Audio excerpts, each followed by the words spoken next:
लेन then में दगा दूसरे को नहीं, अपने आप को खसारा पहुंचाता है। जिसके काम रब संवारता है, उसके काम बंदे कैसे बिगाड़ सकते हैं। जिसे तुम करामत कहते हो वो खुदी का दूसरा नाम है। खुदी इंसान को कामिल बना देती है।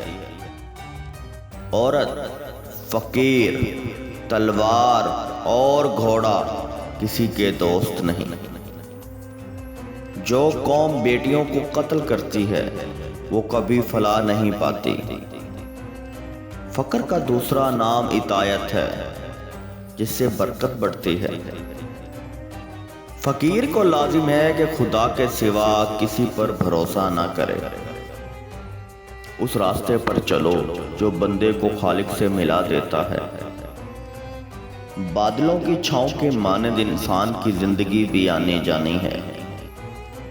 कुछ दाढ़ी वाले ऐसे भी हैं जिनकी दाढ़ी जलाने के काबिल होती है, क्योंकि उनमें जरा सी भी दाढ़ी वाली सिफ्त नहीं होती। जिस तरह अंधेरी रात में सितारे चमकते हैं, इसी तरह सलीका शुआर औरत से घर की रौनक होती है। जब तक कारीगरों की पूरी हमदर्दी और इश्तराके अमल ना हो, मशीन भी सही काम नहीं करती।